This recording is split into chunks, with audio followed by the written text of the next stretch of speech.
तुम जो देख रही हो वो क्राइम सीन है। बिल्कुल वैसा जैसे हुआ था। बिल्कुल वैसा ही। क्यों, कोई डाउट है? वो साइकिल एक फोटोग्राफ है रास्ते का। साइकिल उसे काफी दूर मालूम होती है। साइकिल हमें लाश के पास से मिली थी, रास्ते से दूर। पर खेतों में जहां राखी की लाश मिली है वो रास्ता काफी उबड़ खाबड़ है। वहां कोई साइकिल चलाकर नहीं जा सकता। साइकिल जानबूझकर रखी गई है, लाश के पास प्लांट की गई है। आपके इमीडिएट संदिग्ध कौन है इंस्पेक्टर यादव?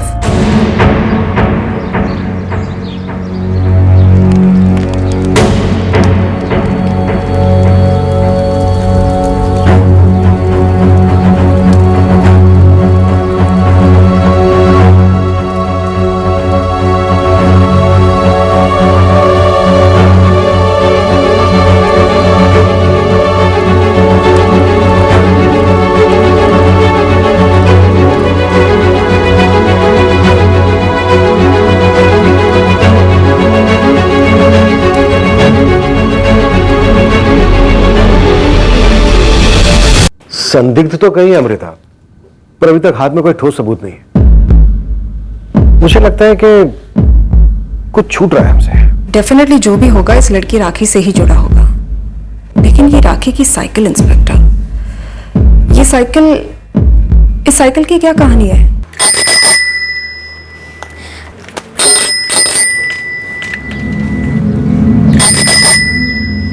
नतु काका, ये वाली।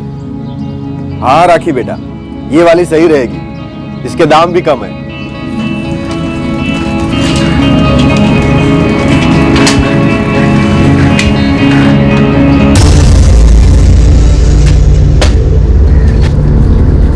बाबा, अब साइकिल चलाकर काम पर जाओगी? हाँ बाबा, शेयर ऑटो के पैसे बच जाएंगे ना। अपनी माँ का हाथ बटाओगी तो काफी सर दर्द बचेगा हम सबका। और ये काम पर जाना जरूरी क्यों है? हाँ, क्योंकि मुझे पढ़ाई करनी है आगे बाबा, और उसके लिए पैसे तो कमाने पड़ेंगे ना। तू समझती नहीं है, तू जो करने चली है वैसा होता नहीं कभी, सही नहीं है ये।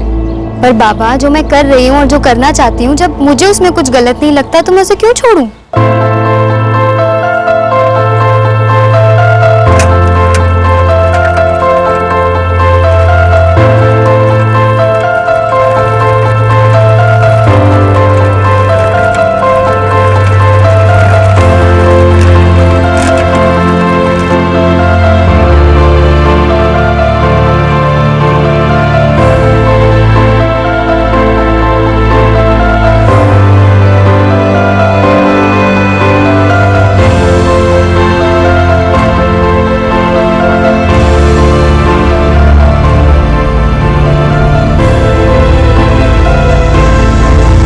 राखी भामरिया का केस हमारे सबसे मुश्किल केसेस में से एक था। इस केस ने पूरे सिस्टम को झंझोड़ कर रख दिया, जिसकी कंपन राजनीतिक स्तर पर भी महसूस हुई।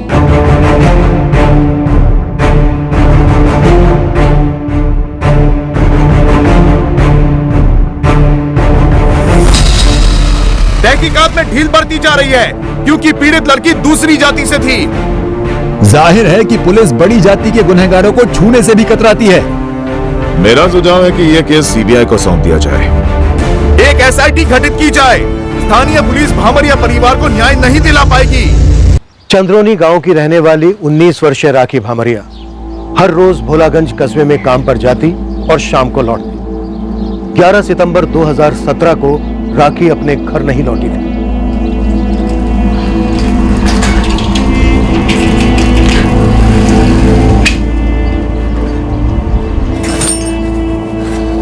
राखी कहाँ है नीलम? लौटी नहीं अभी तक। 6:45 बज रहे हैं। वही तो, अब तक तो आ जाना चाहिए था। आप जरा विनय जी को फोन लगा के पूछिए ना, अभी अंधेरा होने को है, अकेली साइकिल पे कैसे आएगी? और खरीदो साइकिल, मना किया था मैंने, लेकिन राखी सुनती कहाँ है। हेलो विनय जी, रामलाल बोल रहा हूँ। हाँ जी रामलाल जी बोलिए। राखी अभी तक निकली नहीं क्या? राखी तो निकल गई 5:30 बजे रोज की तरह। पहुंची नहीं घर अभी? नहीं, नहीं पहुंची। अरे गांव में किसी घर बैठ गई होगी टीवी भी देखने। देखिए जाकर वहां पे।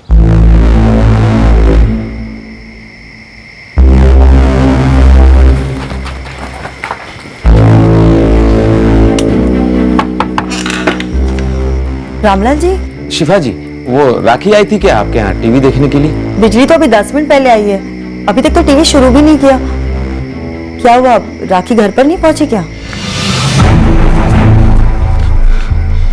रमेश, तू इस तरफ जा और देख, हर घर में जाकर पूछना, ठीक है? चल।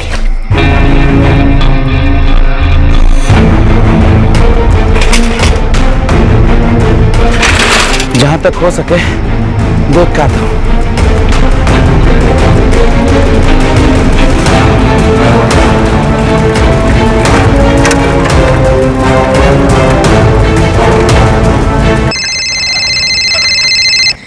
हेलो रामलाल चाचा, मैं रीतू बात कर रही हूँ। राखी घर पहुंची कि नहीं? कहाँ बेटा, उसी को ढूंढने तो निकले। लेकिन चाचा, राखी घर के लिए तो निकली थी।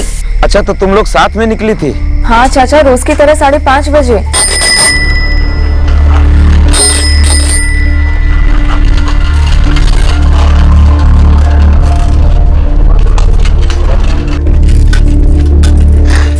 चल राखी, कल मिलते हैं।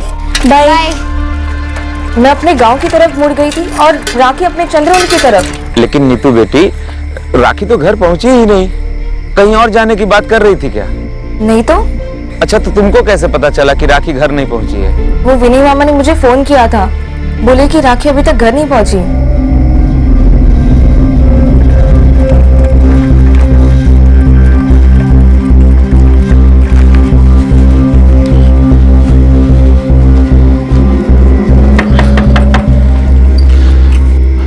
बिरजू, राखी तुमको कहीं दिखाई दी है क्या? कब रामलाल चाचा? आज शाम 5:30 के आसपास। उसी वक्त विनय जी के दुकान से घर के लिए निकली थी। भोलागंज के रास्ते में कहीं दिखाई दी क्या तुमको? चाचा, आज तो मैं भोलागंज की तरफ गया ही नहीं था। क्यों, क्या हुआ? राखी घर नहीं आई क्या? नहीं आई। उसकी सहेली नीतू कह रही है कि वो चंद्रौनी के लिए ही निकली है। हम तो बहुत दूर तक देखकर चले आए, कहीं दिखाई ही नहीं दी। चाचा, किसी और दोस्त के घर पर तो नहीं रुक गई? और किसके घर पे रुक सकती है?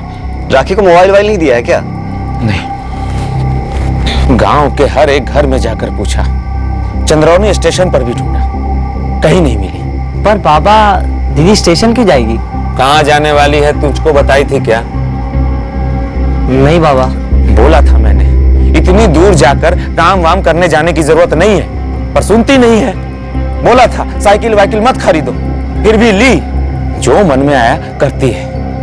कोई सिर्फ अपनी मर्जी की सोचा करे तो दूसरों का क्या हाल होगा? देखिए, मेरे तो हाथ पैर ठंडे पड़ रहे हैं। मेरा माथा गर्म हो रहा है और खून भी खौल रहा है। भूख लगा हुआ है, खाना निकालो। जी, बच्चे अभी तक घर नहीं लौटी है। तो रात भर हम भूखे बैठे, सोए नहीं।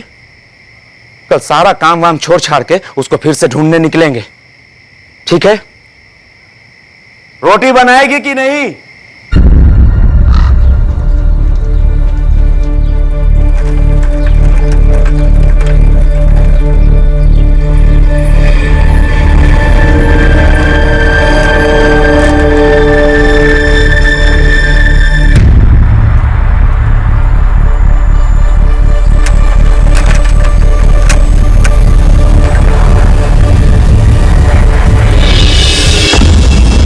बाबा, वो वहां पर वो दीदी का दुपट्टा है वो।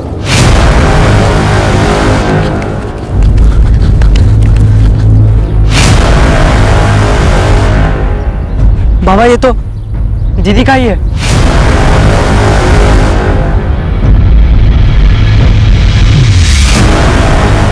बाबा, वो दीदी की साइकिल।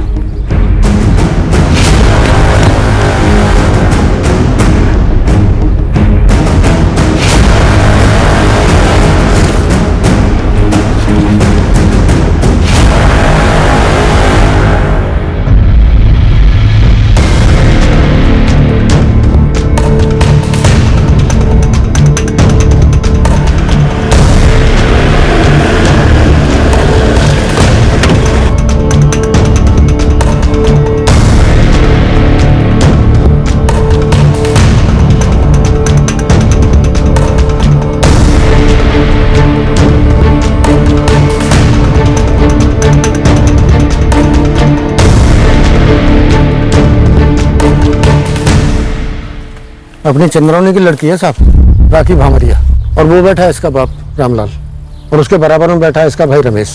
इनको लाश मिली थी। सर, काफी बेरहमी से मारा गया है, सेक्सुअल असॉल्ट हुआ है ऐसा भी लगता है। इसकी साइकिल पास में ही है, भोलागंज में काम करती थी, वहां से घर को लौट रही थी। रामलाल जी, कुछ बता पाएंगे आप? सर वो दीदी का दुपट्टा वहां पड़ा है। कहाँ? बड़ी जात वालों में से ही किसी ने ये काम किया होगा साहब। अरे किसी को पता होगा साहब कि गरीब की बेटी भोलागंज में काम करती है, शाम को अकेले लौटती है साइकिल पर, नजर रखी होगी किसी ने। नाथुराम जी, मंगल जी, अगर आपको किसी पर शक है तो नाम दीजिए। एक नाम कैसे ले साहब? ये बड़ी जात वालों की नजर में चुपती थी बच्ची, ऐसी होनहार, अपने पैरों पर खड़ी, अपने माँ बाप का हाथ बटाती थी। पढ़ाई में भी उसको अच्छे नंबर आते थे साहब स्कूल में, अपने बलबूते पर आगे पढ़ना चाहती थी। तो सोचिए कितनों के नींद हराम हुई होगी ये सोचकर कि एक गरीब छोटे जात की लड़की कैसे आगे बढ़ सकती है। रामलाल जी, कोई ऐसा था जो आपकी बेटी को छेड़ता था, उसे तंग करता था, या किसी के साथ कोई लड़ाई झगड़ा? रामलाल जी, रामलाल जी,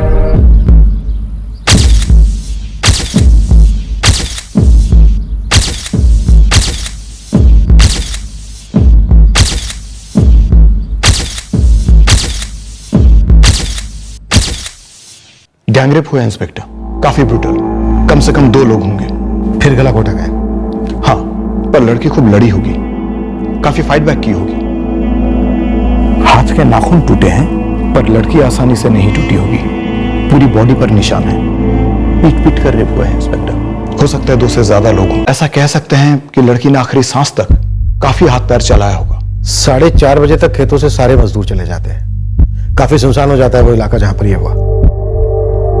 लड़की चिल्लाई भी होगी मदद के लिए। हाँ, जितना स्ट्रगल हुआ है उससे तो ऐसा ही लगता है। क्राइम सीन से हमें ऐसा कोई कपड़ा नहीं मिला जिससे मुंह बंद किया गया, लेकिन किसी ने चीखें सुनी हो ऐसा भी कोई सामने नहीं आया। मैडम, हम इस पॉइंट से अपने अपने रास्ते गए थे, मैं उस तरफ, राखी उस तरफ, रोज की जैसे। तुम और राखी गहरे दोस्त हो? जी, स्कूल से। क्या कोई तुम लोगों का पीछा कर रहा था उस दिन? शायद 2 या 3 आदमी जो शायद राखी के पीछे पीछे उस तरफ गए। नहीं मैडम, ऐसा लगा तो नहीं, हम तो बस साइकिल चलाते हुए गप्पे मारते हुए जा रहे थे। पिछले 2 महीने से हम ऐसे ही साइकिल पर जाते थे। पिछले 2 महीने से? उससे पहले? उसके पहले राखी के पास साइकिल नहीं थी ना, उसने अभी जुलाई में ही खरीदी थी। तो उसके पहले वो कैसे आती जाती थी? बस या रिक्शा? शेयर रिक्शा से।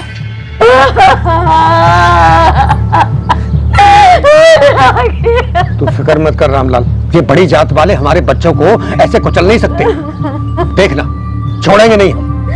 अरे पर पुलिस उन्हें पकड़ेगी नहीं मंगल काका, कुछ नहीं करेगी पुलिस। कैसे नहीं करेगी रे सोनू, हम सब मिलकर ऐसी आवाज उठाएंगे कि विधानसभा तक गूंज उठेगी, मंत्री की कुर्सी हिल जाएगी। देखना तू। मोबाइल नहीं था राखी के पास? सर, मोबाइल को तो फिजूल खर्चा मानती थी वो, एक पैसा बचाती थी। विनय जी, ये राखी आपके यहाँ काम कब से करती थी? यही कोई पिछले 6 महीने से।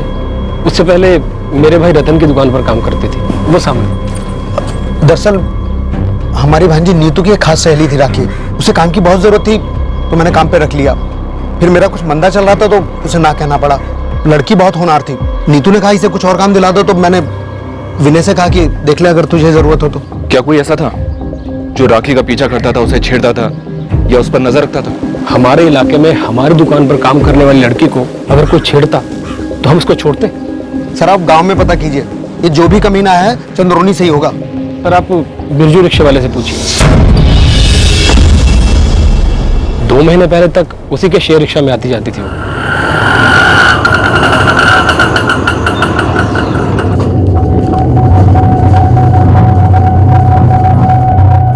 पिछले 2 महीने से राखी अकेले साइकिल से चंद्रोनी से भोलागंज आती जाती थी। कौन था जो मौका ढूंढ रहा था? तेरे गांव का था कोई जो राखी के पीछे था? नाम बोल बिरजू। साहब ऐसे पक्का कैसे किसी के बारे में बोल सकता हूँ? तो कच्चा बोलते। किसने बताया कि तू और राखी 12वीं तक एक ही क्लास में थे और 2 महीने पहले तक राखी तेरे ही रिक्शा से आती जाती थी? हाँ साहब, मैं ज्यादातर चंद्रोनी और भोलागंज के बीच ही अप डाउन करता हूँ। राखी बहुत होशियार थी, हर चीज में परफेक्ट, एकदम टाइम टू टाइम। सुबह 8 को काम पे निकलती थी, एक दिन 1 मिनट भी लेट नहीं।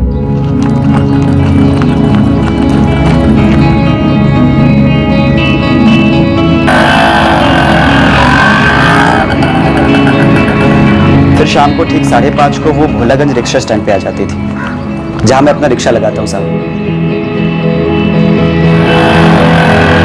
सोचकर ही सुन पड़ जाता हूँ साहब कि राखी के साथ किसी ने ऐसा कुछ कर दिया। किसी पर शक? स्कूल से, गांव से या कहीं और से? या कोई ऐसा जिसने राखी को कभी छेड़ा हो या प्रपोज किया और राखी ने मना कर दिया हो? गांव में एक सोनू साहू है साहब, बड़ा हीरो बन रहा है। बोलता आवाज उठाएंगे, ये करेंगे, वो करेंगे।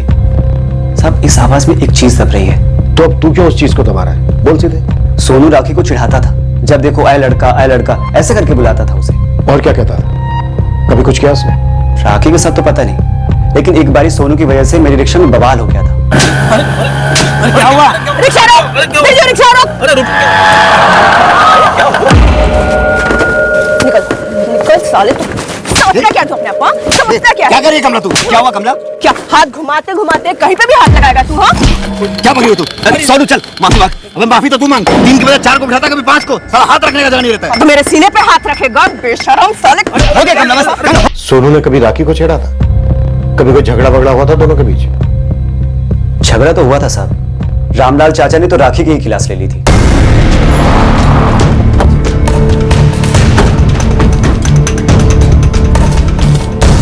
चल सुन साहू, बात करनी है तुझसे। क्या बात करनी है? चल तो सही, चल। सर बात मेरे दिमाग से निकल ही गई थी, लेकिन जब आज राखी के माँ बाप से मिला तो अचानक से खनकी। कौन सी बात विनय जी? राखी ने उस दिन एडवांस लिया था मुझसे। एडवांस? कितना एडवांस था? उसने 1850 मांगे थे। तनख्वाह उसकी 3500 थी। देंगे ना विनय जी? अरे राखी, लेकिन अभी तो सिर्फ 11 तारीख हुई है ना। थोड़ा अर्जेंट है। कितना एडवांस चाहिए तुझे? 1850। रुक, अब सर पैसे किस लिए चाहिए थे ये तो मैंने पूछा नहीं, उसकी अपनी कमाई थी। लेकिन हमें तो कोई पैसे नहीं मिले, न लाश के पास न कपड़ों में। सर क्राइम सीन पर भी और जब बॉडी पोस्टमार्टम के लिए गई तब भी मैंने दोनों बार चेक किया था सर। राखी के पास कोई पैसे नहीं निकले थे। दरअसल मैं उसका मोबाइल फोन ढूंढ रही थी। रकम छोटी थी। हमलावर भी छोटे मोटे चोर हो सकते हैं कंचन। हो सकता है कि लूट के साथ साथ उन्हीं लोगों ने रेप और मर्डर भी कर दिया। सर छोटे लुटेरों के लिए भी रकम काफी छोटी थी, और अगर लूट का इरादा था तो कोई ऐसा होना चाहिए जिसे मालूम था कि राखी ने उसी दिन एडवांस लिया था। शायद कोई जान पहचान का हो। एंगल तो सोचने वाला है। वैसे घर वालों की कंडीशन क्या है? सर कंडीशन जैसी भी हो, मुझे लगता है हमें उनसे जल्द से जल्द बात करनी चाहिए। पता तो चले राखी ने उस दिन एडवांस क्यों लिया था। ये क्या बात हुई साहब? आपने हमारी बिरादरी के लड़के को उठा लिया। मेरा सोनू शरारती है, लेकिन इंसान है, हैवान नहीं। अरे आप लोग अभी तक बड़ी जात वालों के मोहल्ले में भी नहीं गए हो साहब, और उल्टे हमारे ही जात के लड़के को फंसा रहे हो। देखिए नाथुराम जी, मंगल जी, ब्रजेश जी, हमने सोनू को ऐसे ही नहीं उठाया। हमें कुछ खबर मिली है। हम भी तो सुने। ऐसी कौन सी झूठी खबर है जो आपको सच लग रही है? देखिए मेरा सोनू चंद्रोनी में ही काम करता है, और 11 तारीख को शाम को काम से सीधे घर आ गया था वो।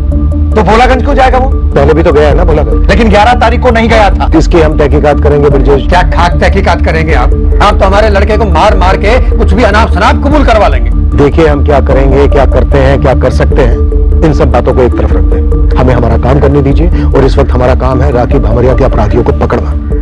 इस समय हमारे लिए और कोई चीज मायने नहीं। किसी ने आपको मेरे बारे में गलत सलत बताया साहब? मैंने राखी को कभी नहीं छेड़ा। ए लड़का यही कहकर छेड़ता था ना तू राखी को? वो छेड़ता नहीं था साहब, चिढ़ाता था बस, क्योंकि वो लड़कों जैसी हरकतें करती थी और लड़का बनने की कोशिश करती थी, इसीलिए वो तुम 2-3 लड़कों पर भारी पड़ी, काफी लड़ी। चल बाकी लोगों के नाम बोल। मैंने कहा ना साहब, मैं काम के बाद सीधा घर चला गया था, और मैंने राखी को नहीं मारा, और मैं इन सबके बारे में कुछ नहीं जानता हूं। मैं जानता हूं कि तेरे इसी छेड़ने की वजह से एक बार राखी ने तुझे आड़े हाथों लिया था, है ना?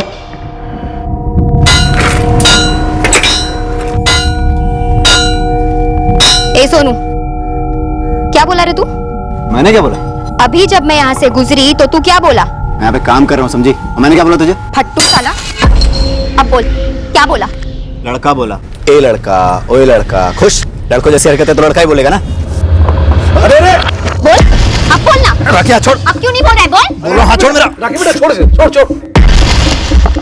आज के बाद अगर आते जाते खुसफुसाया ना तो ये उंगली नहीं हाथ तोड़ दूंगी। छोड़ दे, छोड़, इसके मुंह मत लग। चाचा के बोलने पे लिहाज कर रही हूँ, वरना दांत तोड़ देती आज तेरे। चल काम कर। और उस दिन के बाद से उसे चिढ़ाना छोड़ दिया था साहब। राखी की तरफ कभी मुड़कर भी नहीं देखा। पर उसके लिए घात लगाए बैठा रहा और मौका मिलता ही अपने साथियों के साथ टूट पड़ा उस पर। ले लिया बदला। कैसा बदला साहब, कैसा बदला? मुझे रत्ती भर भी दिलचस्पी नहीं थी उसमें। मुझे तो वो लड़का लगती थी, लड़कों जैसी हरकतें करती थी और एक नंबर की नकचुड़ी और घमंडी लड़की थी वो। आप उसके बाप से क्यों नहीं पूछते? गांव में कितने झगड़े थे उसके, किसी की नहीं सुनती थी वो। गांव वाले भी कहते थे कि लड़की जैसा पेश आया कर, लेकिन नहीं, उसके अपने अलग ही टशन, अलग ही गुरूर थे। जो तूने अपने साथियों के साथ मिलकर तोड़ दिया, कत्ल और रेप करके। चल बाकी लोगों के नाम बोल। बोल। क्या नाम बताऊं साहब, मैंने कुछ नहीं किया, मैंने अपने किसी दोस्त को नहीं बुलाया। हाँ, एक नाम दे सकता हूं। बोल। मनोज चौधरी। बड़ी अजीब बात है साहब, किसी ने उसका नाम ही नहीं लिया अभी तक। कौन है मनोज चौधरी? राखी के साथ पढ़ता था साहब वो। राखी पर लट्टू था। 11 सितंबर को चंद्रुनी में ही था वो, उसके बाद से नहीं दिखा। मुझे नहीं पता राखी ने विनय जी से एडवांस क्यों लिया था। तुझे कुछ पता है? कुछ बोली थी राखी? राखी कुछ बताती नहीं थी, कुछ सुनती नहीं थी। 12वीं के बाद यहां से 10 किलोमीटर दूर भोलागंज में नौकरी कर ली। मैंने उसे मना किया, समझाया कि लड़की है, उसे काम पे जाने की जरूरत नहीं है, लेकिन वो सुनी नहीं। फिर वो साइकिल खरीद ली तनख्वाह से, ऐसे ही एडवांस लेकर। मैंने तब भी टोका था, फिर भी नहीं सुनी। हमेशा अपने मन मर्जी की करती थी। हमने सुना है राखी आगे पढ़ना चाहती थी, इसलिए काम कर रही थी, कॉलेज के लिए पैसे जुटा रही थी। बड़े बड़े सपने देखती थी वो, अपने दायरे में रहना नहीं आता था उसको। मैं जिला परिषद में चपरासी हूं, ठीक ठाक गुजारा हो जाता है हमारा, लेकिन राखी पे तो कॉलेज का भूत चढ़ गया था। हमेशा ऐसे सपने देखती थी जो हमारी औकात से बाहर थे। नौकरी करोगी? हाँ बाबा, आगे पढ़ना है तो बस उसी के लिए पैसे जमा करूंगी। 12वीं तक तो पढ़ चुकी है, ये नौकरी करने की, पढ़ाई करने की क्या जरूरत है? 19 की हो गई है। अब तो अपनी बिरादरी का कोई अच्छा सा लड़का ढूंढ कर तुम्हारी शादी करवा देते। बाबा मुझे अभी शादी नहीं करनी है, दिल्ली जाकर पढ़ना है, पीएचडी करना है। अपने बाप का मजाक उड़ा रही है। नीलम, क्या है ये? राखी, महीने के आखिर में आटे दाल के पैसे नहीं होते हैं। ये क्या सपने देख रही है तू? इसीलिए तो नौकरी करूंगी ना माँ, पैसे बचाऊंगी, कॉलेज के लिए अप्लाई करूंगी, स्कॉलरशिप लूंगी। इतना पढ़कर क्या हासिल कर लेगी? पापा जो हासिल करना होगा वो, लेकिन ऐसे बिना पढ़ाई किए, बिना डिग्री के तो कुछ हासिल नहीं होगा ना। पढ़ना ही है तो दिल्ली विल्ली जाने की क्या जरूरत है? पास के किसी कॉलेज में चली जा, नंबर हो ना हो, अपनी बिरादरी का कोटा है। मैं अपने समाज में बात करके तुम्हारा सर्टिफिकेट बनवा लूंगा, फिर आराम से दाखिला हो जाएगा। बाबा मुझे आराम से कुछ नहीं चाहिए, 2-3 साल काम करूंगी और देखना उसी कॉलेज में अप्लाई करूंगी जहां मुझे पढ़ना है, वो भी बिना किसी कोटे के। क्यों? शर्म आती है तुमको हमारी बिरादरी पर? बड़े लोगों की बराबरी करना चाहती है? तू किसी भी कॉलेज में दाखिला ले ले, लेकिन उन लोगों के बीच कभी दाखिला नहीं मिलेगा तुझे। बाबा आप बिल्कुल गलत समझ रहे हैं मेरी बात को। मुझे किसी से कोई बराबरी नहीं करनी और किसी के बीच एडमिशन नहीं लेना है। मैं जो हूँ बहुत खुश हूँ। मैं जो करना चाहती हूँ उसका बोझ आप पर नहीं डालना चाहती, उल्टा आपका बोझ कम करना चाहती हूँ मैं, और करूंगी। ये बोझ रमेश पढ़ लिख कर अपने सर ले लेगा। अब इतने बुरे दिन नहीं आए मेरे कि मैं अपनी बेटी की कमाई खाऊं। मैं इस सोच को नहीं मानती बाबा। रमेश भी पढ़े, आपका सहारा बने, पर मैं भी तो करना चाहती हूँ। और वैसे नीतू ने मुझे नौकरी दिलवा दी है उसके मामा जी की दुकान पर, भोलागंज में है। 3,500 रुपए पगार मिलेगी, थोड़ा पढ़ाई के लिए बचाऊंगी, बाकी रख दूंगी आपके हाथ में। बताइए क्या गलत है इसमें? मुझे नहीं पता किसे इतनी नफरत थी मेरी बेटी से, किसको उसने इतना गुस्सा दिलाया होगा कि उसके साथ ऐसा किया। मुझे सिर्फ इतना मालूम है कि मेरी बेटी हमेशा अपनी मनमर्जी की करती थी। उसके लिए जो डर लगता था मुझे, उसे न कभी दिखता न सुनाई देता। और ये उसकी माँ, ये भी उसको कुछ नहीं समझा सकी। ये एडवांस लेने के पीछे कोई खास कारण था क्या रामलाल जी? बता तो चुका हूं आपको, हमें कुछ नहीं मालूम। रमेश, तुझे कुछ पता है? हाँ, आपने कहा ना कि एडवांस लिया था राखी ने, तो मुझे याद आया कि उसने कहा था कि उसने विनय मामा से एडवांस लिया था। किस लिए लिया था उसने एडवांस नीतू? और उस शाम को जब तुम लोग घर के लिए निकले थे, तब क्या वो पैसे राखी के पास थे? वो मुझे नहीं मालूम मैडम, पर उस दिन राखी खाने पर नहीं आई थी, वरना हम हमेशा दोपहर का खाना साथ में ही खाते थे। वो कहीं गई थी और जब मैं खाना खत्म कर रही थी तभी राखी आई। नीतू, ये रे तेरे 350। मैंने मांगी थोड़ी ना थे, बाद में दे देती। पर है तो तेरे ही ना, रख ले। मैंने आज ही विनय जी से ना एडवांस लिया है। मुझे ये नहीं पता था कि राखी ने कितना एडवांस लिया था, बस उसने मेरे 350 रुपए लौटा दिए थे। तुमसे पैसे क्यों लिए थे राखी ने? दरअसल मैडम, राखी ने पिछले महीने अपने छोटे भाई रमेश के लिए मेरी दुकान से कुछ किताबें खरीदी थी, एक्स्ट्रा स्टडी मटेरियल, उसी के लिए लिया होगा। तब राखी के पास पैसे नहीं थे, मैंने उसे उधार दिए थे। तुमने कहा 11 सितंबर को वो खाना खाने नहीं आई थी, तो वो कहाँ गई थी, किससे मिलने गई थी, कुछ बताया था उसने? नहीं मैडम, नहीं बताया। मुझे लगा कि वो साइबर कैफे गई होगी, वो वहाँ काफी जाती थी। नीतू, तुम्हारे और राखी के स्कूल में एक मनोज चौधरी था। हाँ था, लेकिन मैं उससे इतनी क्लोज नहीं थी। राखी क्लोज थी? क्लोज मतलब? क्लोज मतलब वैसे कोई चक्कर था उनके बीच? मनोज चौधरी? हाँ, सोनू साहू बता रहा था कि मनोज चौधरी तुम लोगों की क्लास में था, तुम्हारी और राखी की 12वीं तक। हाँ साहब, बिल्कुल था, लेकिन वो इस हद तक जाएगा ये मेरी समझ में नहीं आ रहा साहब। इस हद तक मतलब किस हद तक? साफ साफ बोल बिरजू। साहब, पूरा स्कूल जानता था कि मनोज राखी को पसंद करता है। अब उसने उसको प्रपोज किया हो ये मैं नहीं जानता साहब। हमने सुना है कि 11 सितंबर की शाम तक मनोज चौधरी यहीं था, चंद्रोनी में। हाँ साहब, दिल्ली से आया था, मैं भी तो मिला था उससे। अरे हाँ, 11 सितंबर के बाद तो यहाँ दिखा ही नहीं, ये तो मुझे खनका ही नहीं साहब। हाँ सर, मेरे पापा ने मुझे राखी के बारे में बताया, सुनकर बुरा लगा मुझे। इत्तेफाक से 11 सितंबर को तुम भी चंद्रौनी में ही थे मनोज। कब निकले थे दिल्ली के लिए? सर उसी दिन को, 11 सितंबर को मेरी चंद्रौनी स्टेशन से शाम 5 बजे की ट्रेन थी। फिर इत्तेफाक राखी भी भोलागंज से चंद्रौनी अपने घर के लिए 5:30 बजे ही निकली थी। वो सब मुझे नहीं पता सर, मैं राखी से 11 सितंबर को तकरीबन 1:30 बजे मिला था भोलागंज में। तो तुम 11 सितंबर को राखी से मिले थे? हाँ सर, मिला था। तुम कल तक चंद्रौनी पहुंच जाओ मनोज, हमें तुमसे जरूरी बातें करनी है।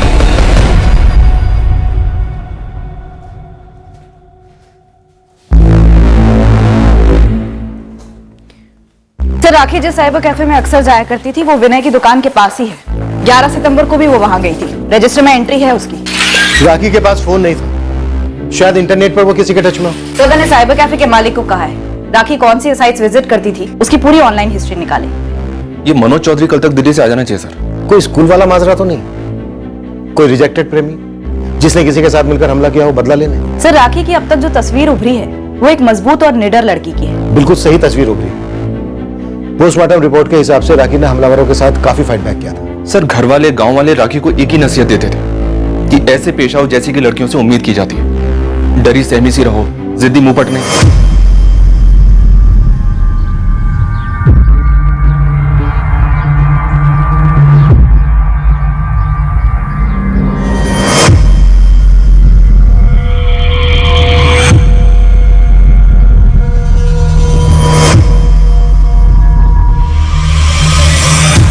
सारे मजदूरों से बात किए सर, वो सबके सब सुबह 8 बजे आते हैं और शाम को 4:30 बजे काम से चले जाते हैं। उसके बाद सारे खेत खाली हो जाते हैं। इस इलाके में इससे पहले कभी कुछ ऐसा हुआ है या कोई और जुर्म? ऐसा कुछ अभी तक रडार में तो नहीं आया सर।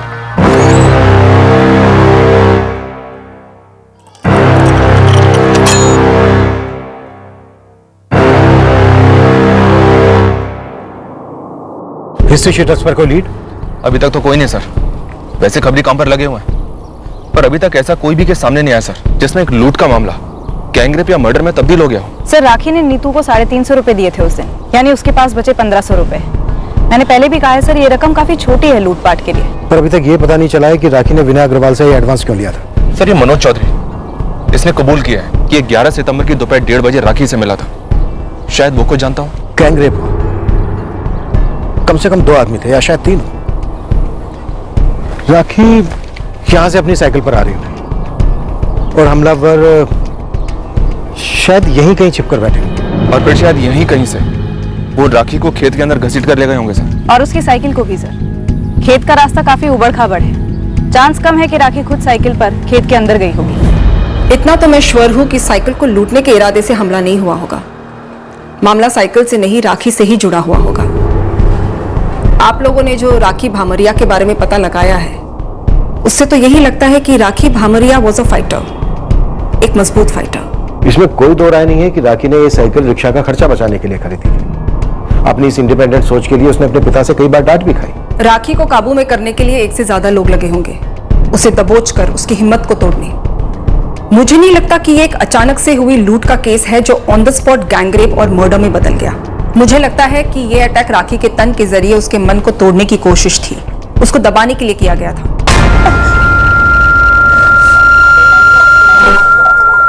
तुम में से किसी को नहीं छोड़ूंगी मैं, एक एक को देख लूंगी, समझे? आपका मतलब है राखी पर हमला करने भेजे गए थे? संभावना है राखी पर हमला करने की पूरी प्लानिंग के साथ आए होंगे। प्लान था तो कोई जान पहचान का हो सकता है। एक चीज मैं दावे के साथ कह सकती हूँ, वो लोग राखी को जिंदा छोड़ना नहीं चाहते थे।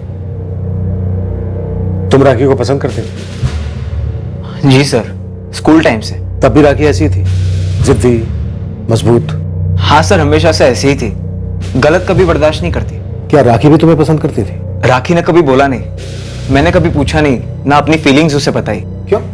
सर अच्छी फ्रेंडशिप थी हमारी। मुझे डर था कि अगर मैंने उसे प्रपोज किया और वो नाराज हो गई तो फ्रेंडशिप भी टूट जाएगी। तुम्हें ऐसा क्यों लगता था कि राखी नाराज हो जाएगी? सर जब तक मैं राखी को समझता था, उसे लाइफ में कुछ करना था, उसे पढ़ना था, उसका फोकस सिर्फ पढ़ाई पे था। मनोज, 11 सितंबर को यहाँ से 10 किलोमीटर दूर भोलागंज में तुम राखी से छिपकर क्यों मिले? यहीं क्यों नहीं मिले चंद्रोनी में? जबकि 6 सितंबर से तुम अपने घर पर ही थे यहाँ चंद्रोनी में। यहाँ मिला था सर, लेकिन थोड़े टाइम के लिए। एक्चुअली राखी नहीं चाहती थी कि कोई देखे हमें साथ में, और बेकार में 2 और 2 5 जोड़े। इसीलिए दिल्ली जाने से पहले मैं उसे भोलागंज मिलने गया। मिलने का कारण? राखी को दिल्ली के कॉलेजेस के बारे में कुछ जानकारी चाहिए थी। वो जॉब इसीलिए कर रही थी ताकि वो अपने आगे की पढ़ाई के लिए पैसे जोड़ सके। Thank you. राखी, तुझे तो कहीं पे भी एडमिशन मिल सकता है कोटे से, तो तूने कास्ट सर्टिफिकेट बना लिया ना? नहीं। हाँ तो जल्दी से बना ले, आजकल ऑनलाइन हो जाता है सब कुछ। मनोज, मुझे एडमिशन ना सिर्फ अपने मेरिट पर चाहिए। बाबा के ऊपर फीस का बोझ नहीं डालना चाहती मैं, इसलिए 2 साल अच्छे से कमाऊंगी और फिर आगे पढ़ाई करूंगी। तुम एक हेल्प करोगे मेरी? हाँ बोलना, श्योर। 1 मिनट।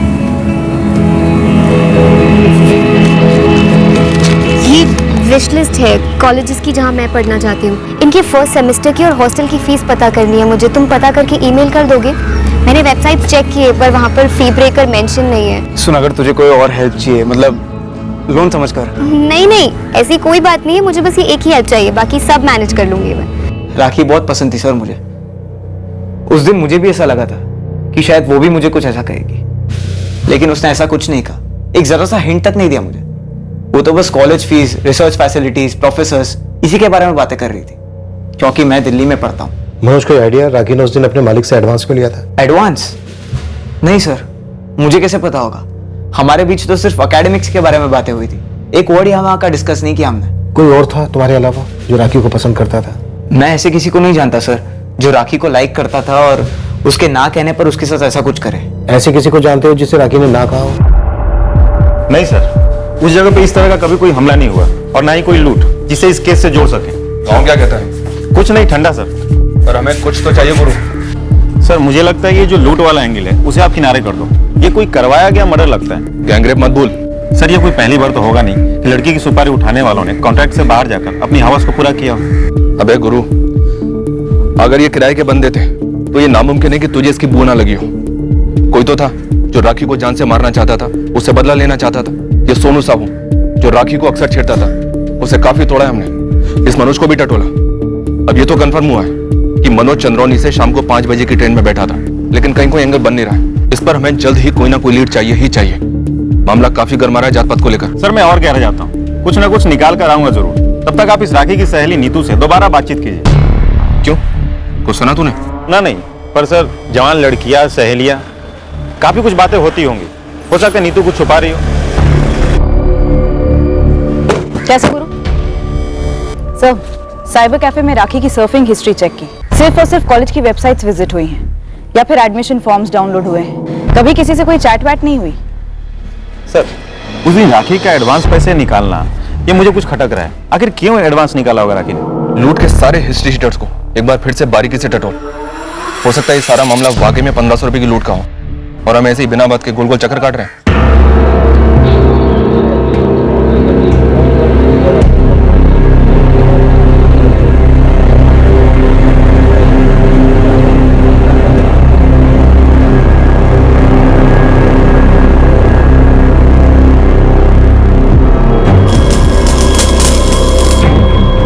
हमारे आदमी लगा दिए थे ये पता लगाने कि ऐसा कौन हो सकता है जिसे राखी से इतनी गहरी नफरत थी।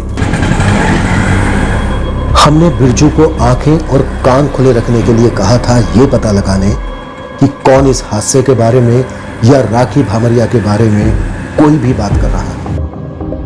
विनय अग्रवाल जहां राखी काम करती थी वो भी हमारे संदिग्धों की लिस्ट में था। राखी की सहेली नीतू से बार बार पूछताछ की गई, इस उम्मीद से कि वो शायद इस केस पर कोई नई रोशनी डाले। क्राइम सीन लगातार हमारी आंखों के सामने आता रहा। उस जगह पर शायद कुछ ऐसा था जो हमसे नजरअंदाज हुआ था। ये केस अब पूरे राज्य में खलबली मचा रहा था।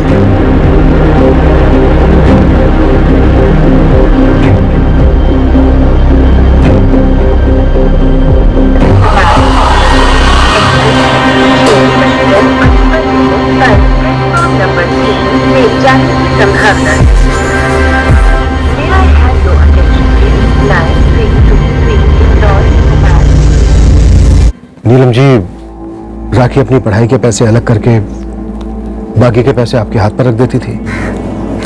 राखी ने कुछ तो बताया होगा इस एडवांस के बारे में। नहीं बताया साहब, लेकिन अगर राखी ने पैसे लिए थे तो किसी जरूरी काम के लिए लिए होंगे। फिजूल खर्ची नहीं करती थी मेरी बच्ची, बोलो तो भी नए कपड़े नहीं लेती थी, एक शौक पूरा नहीं करती थी। हमें राखी के बारे में अब तक यही पता चला है कि वो काफी होनहार लड़की थी, अपने लिए और घर के लिए कुछ करना चाहती थी। काफी हिम्मत वाली लड़की थी, अपने फैसले खुद लेती थी और उन पर कायम रहती थी। क्या इसी वजह से राखी को मार डाला गया कि वो एक लड़की होने के बावजूद किसी की सुनती नहीं थी? और उतने के लिए सब कोई इतना गलत क्यों करेगा मेरे बेटे के साथ, और फिर जान से मार डालना क्यों? क्योंकि किसी को दिक्कत थी, गहरी दिक्कत थी कि राखी किसी की सुनती नहीं थी, अपने पैरों पर खड़ी थी, आगे बढ़ रही थी। ऐसा कौन हो सकता है साहब? आपके पति रामलाल काफी नाखुश थे ना राखी के स्वावलंबी स्वभाव से, काफी गुस्सा था उन्हें राखी की सोच से, नहीं? सर, राखी के पिता रामलाल भामरिया के फोन रिकॉर्ड्स में ऐसा कोई भी नंबर शो नहीं हो रहा है जो किसी सुपारी किलर की तरफ इशारा करे। जब हमने रामलाल का नाम आगे किया तो तुम्हें राखी की मां के इनकार में उसकी आवाज में कोई हिचकिचाहट महसूस हुई? नहीं सर, वो पूरी तरह शॉक्ड थी। उसके चेहरे को देखकर बिल्कुल भी ऐसा नहीं लगा कि उसे कुछ मालूम हो और वो उसे छुपाने की कोशिश कर रही है।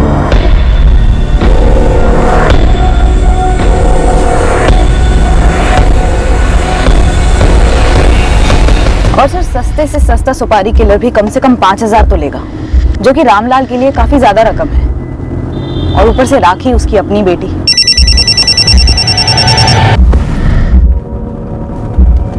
हाँ राठौड़, राखी भामरिया क्राइम सीन पर कल शाम को कुछ हुआ वैसा ही? जी नहीं सर, हमला हुआ है 2 लोगों पर, कंप्लेंट अभी दर्ज करवाने आए।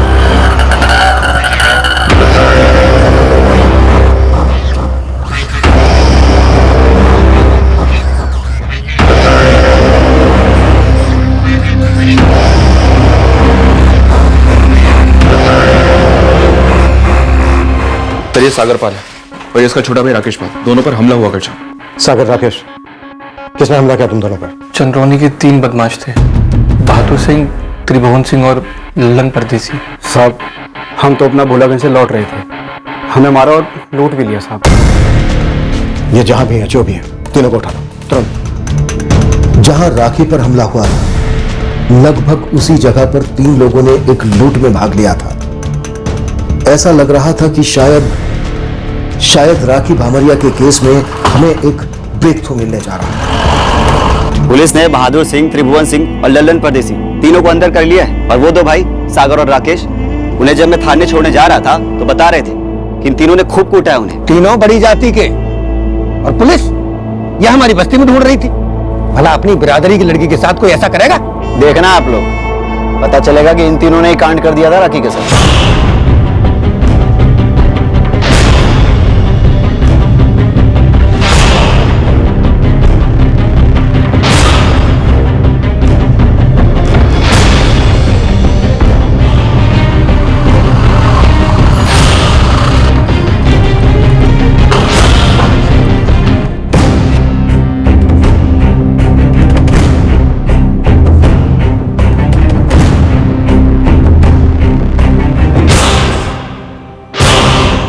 हुआ क्या था सागर, राकेश? बहादुर सिंह, त्रिभुवन सिंह, लल्लन परदेसी ने तुम दोनों पर हमला क्यों किया?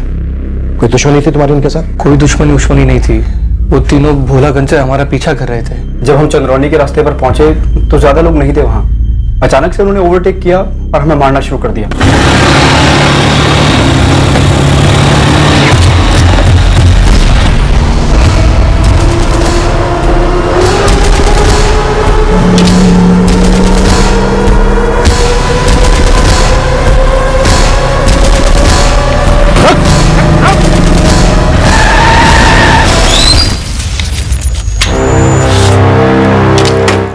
क्या है भाई? चल नीचे उतर। क्या चाहिए भाई तुमको? जब कारीगर दादागिरी है क्या?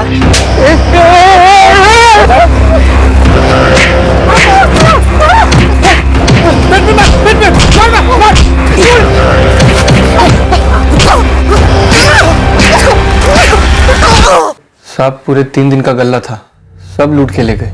और इतनी बेरहमी से पीटा साहब। उन्हें कैसे पता चला कि तुम लोगों के पास इतने पैसे थे? हम क्या जाने साहब। बस ऐसे ही पीछा किया, मारपीट की और पैसे लूट लिए? हाँ साहब, चंद्रोनी के नामचीन बदमाश हैं, सब जानते हैं साहब। हिस्ट्री शीटर्स के राउंड अप के दौरान त्रिभुवन सिंह, बहादुर सिंह, लल्लन परदेसी, इन तीनों का नाम क्यों नहीं आया? आया था सर, लेकिन इन तीनों पर चार्जेस है दुकानदारों को परेशान करने या छोटी मोटी मारपीट करने के।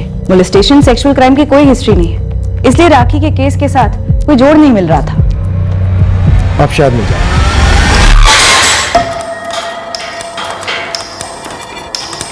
अरे साहब, वो लोग झूठ बोल रहे हैं साले। पंगा उन्होंने लिया था। उन्होंने लड़ाई शुरू की थी तो हमने जवाब दे दिया साहब। जवाब देने में पैसे लूटने में शामिल होता है? साहब वो जानबूझ कर गलत कट मार रहे थे, यूं पास में से।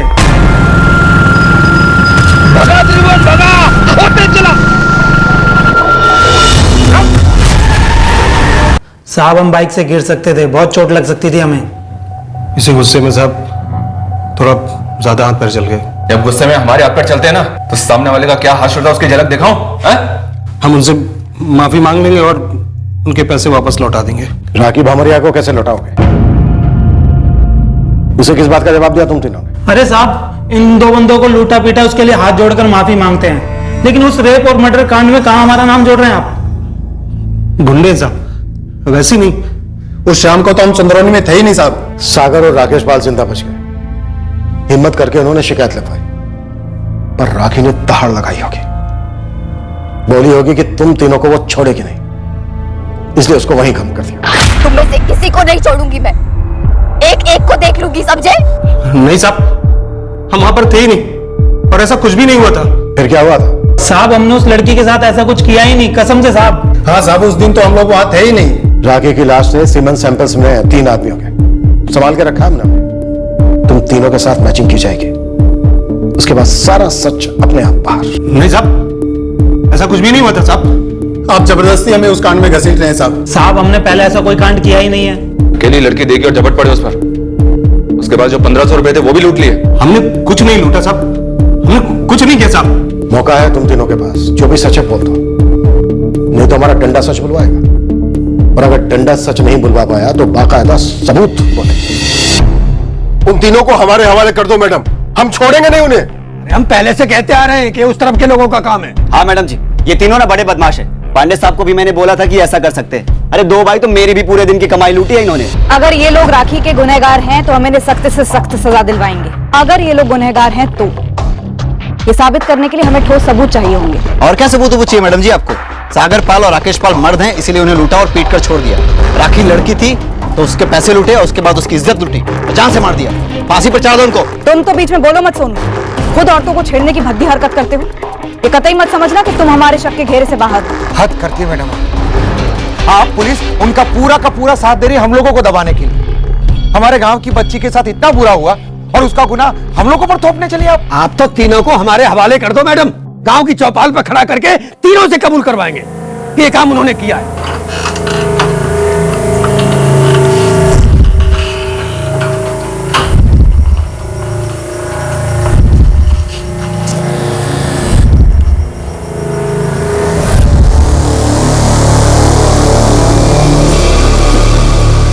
मुझसे पुलिस वाले कुछ पूछ रहे थे उस दिन। क्या पूछ रहे थे? क्या हमारी बेटी पर ये किसी ने करवाया है? पुलिस पूछ रही थी या कह रही थी? मुझे नहीं पता। ये उन तीनों ने किया है जो पकड़े गए हैं। तुम्हें क्या लगता है मुझे पता होगा?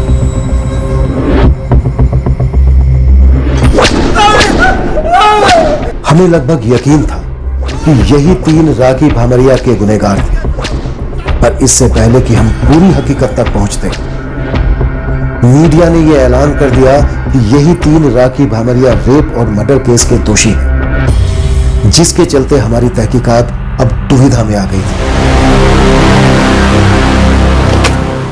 देखा चाचा, सच्चाई दुनिया के सामने आ गई। बेकार में सब मुझ पे ही शक कर रहे थे। भाई ये तो समझे कि इन 3 गुंडों ने ये कांड किया था, लेकिन पुलिस कह रही है राखी 1,500 रुपए लेके निकली थी भोलागंज से। रामलाल भाई और नीलम भाभी को पता ही नहीं था कि इतने पैसे उसने अपने मालिक से क्यों लिए थे। भाई सच कहूँ ना, ये राखी भी कुछ कम नहीं थी। रास्ते में कुछ कहा सुनी हो गई होगी उन बदमाशों से, और मुंह फटू ने जवाब दे दिया होगा। सही कह रहे हो भैया, उन 3 गुंडों ने 2 बारी मेरे रिक्शा को भी रुका के पैसे मांगे थे। मैंने तो चुपचाप दे दिए। राखी को भी चुपचाप दे देने थे पैसे, तो शायद आज उसके साथ ऐसा नहीं होता। क्या ये कांड उस गर्मा गर्मी का नतीजा था जो उस रास्ते पर शायद राखी और उन 3 हमलावरों के बीच हुआ था? हम इस बारे में अब भी अंधेरे में थे। क्या राखी पर हमला एक सोची समझी साजिश के तहत हुआ था?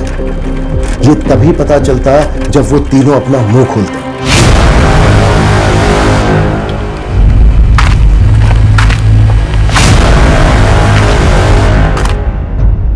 और गुनहगारों का मुंह हमने खुलवाया। इसके चलते हम एक ऐसे भंवर में फंस गए जो शायद हमें गुमराह करने के इरादे से रचा गया था। अब और झेला ना जाता भाई। ये लोग कुटाई बढ़ाते रहेंगे तब तक कि जब तक हम कुछ बोलना पड़े। तो तुम्हें क्या लगता है क्या बोलना चाहिए? कुछ तो बोलना चाहिए, बोलना पड़ेगा। इन्हें कुछ चाहिए तो कुछ दे देते। सर, त्रिभुवन सिंह, बहादुर सिंह और लल्लन परदेसी 11 सितंबर की शाम को इन तीनों के सेलफोन लोकेशन भोलागंज थी, फिर चंद्रौनी। जब जुर्म हुआ तब इन तीनों में से किसी की भी लोकेशन क्राइम सीन के आसपास की थी? नहीं सर। शायद यह भी प्लान का हिस्सा कि कोई सुराग ही मत छोड़ो जो हमें इन तक ले जा सके। सर, तीनों कुछ बात करना चाहते हैं।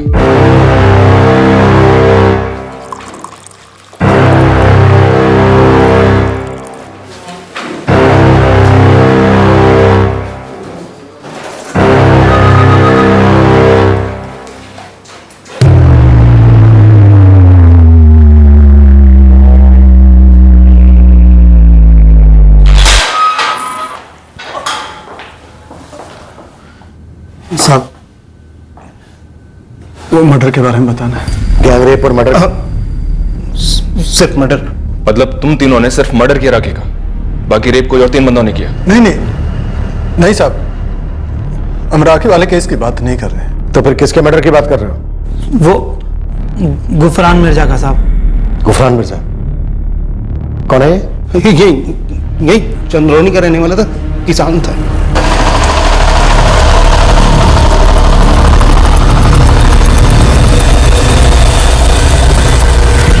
इस कृषि दर्शन के लिए मेरे पास टाइम नहीं है। जब इस सच है फटाफट बोल दो, वरना यही इसी लॉकअप में काट दूंगा। यही बोलना था साहब, सिभा मिर्जा का पति था ये। कत्ल हुआ था उसका। कहां दर्ज है इस मर्डर की रिपोर्ट? कहीं नहीं, क्योंकि किसी को ये पता ही नहीं चला था कि उसका मर्डर हुआ है। लोगों को पता चला कि गुफरान को दिल का दौरा पड़ा था। तो फिर तुम्हें कैसे पता चला कि उसका मर्डर हुआ था? वो हमने किया था गुफरान का मर्डर।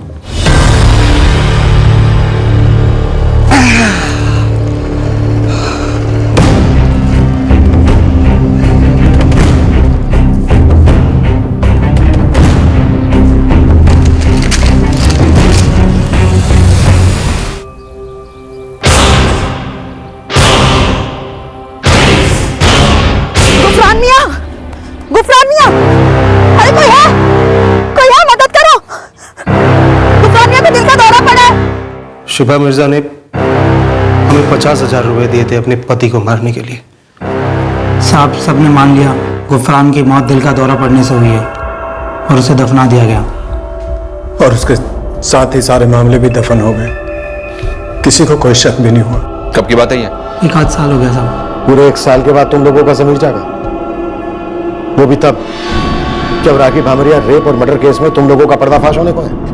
मालिक, हमने राखी भामरिया के साथ कुछ नहीं किया, कसम से कह रहे हैं साहब। हम सब फंस गए यहाँ पे साहब। हम मानते हैं साहब कि हम लोगों को लूटते हैं, उनसे पैसे वसूलते हैं। हमने सागर और राकेश को भी लूटा, आज तक हमने किसी लड़की की इज्जत नहीं लूटी साहब आज तक हमने एक ही मर्डर किया है, वो भी गुफरान का, और वो भी साहब सामने से सिफा मिर्जा ने 50,000 रुपए देते इसलिए कि। राखी की सुपारी कितने की थी और किसने दी थी?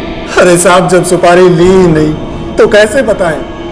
1 साल बाद 3 गुनहगार एक दूसरे जुर्म के लिए पकड़े गए थे।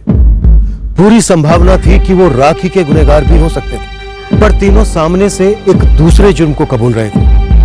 हमें शक था कि एक चाल थी हमें गुमराह करने की, और एक सवाल यह भी था कि क्या गुफरान मिर्जा के कत्ल की खबर सच भी थी या नहीं। झूठ बोल रहे वो लोग साहब। मेरे शौहर की मौत दिल का दौरा पड़ने से हुई थी, मैं खुद वहां मौजूद थी।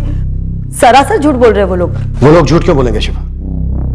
1 साल में चंद्रौनी गांव में कितने लोगों की मौत हुई होगी, पर वो सिर्फ तुम्हारे शौहर के बारे में ही झूठ क्यों बोलेंगे? मैं क्या जानूं साहब, सारी दुनिया जानती कि राखी के केस में पकड़े गए वो लोग, तो हो सकता है ना अपने आप को बचाने के लिए वो कोई मनगढ़ंत कहानी बना रहे होंगे। इसमें बेकार में मुझे घसीट रहे हैं। गुफरान शिफा को तलाक देकर मुझसे निकाह करने वाला था, क्योंकि शिफा को बच्चे नहीं हो रहे थे। मैं चौंक गई जब मुझे पता चला कि गुफरान की दिल का दौरा पड़ने से मौत हो गई। हुमायरा, तुम्हें पहले से शक था कि गुफरान की मौत दिल का दौरा पड़ने से नहीं हुई थी? यकीन, पहले दिन से यकीन था कि दाल में कुछ काला है, पर किसी ने मेरी बातों पर भरोसा नहीं किया। अब जाकर सारा का सारा सच सामने आ रहा है।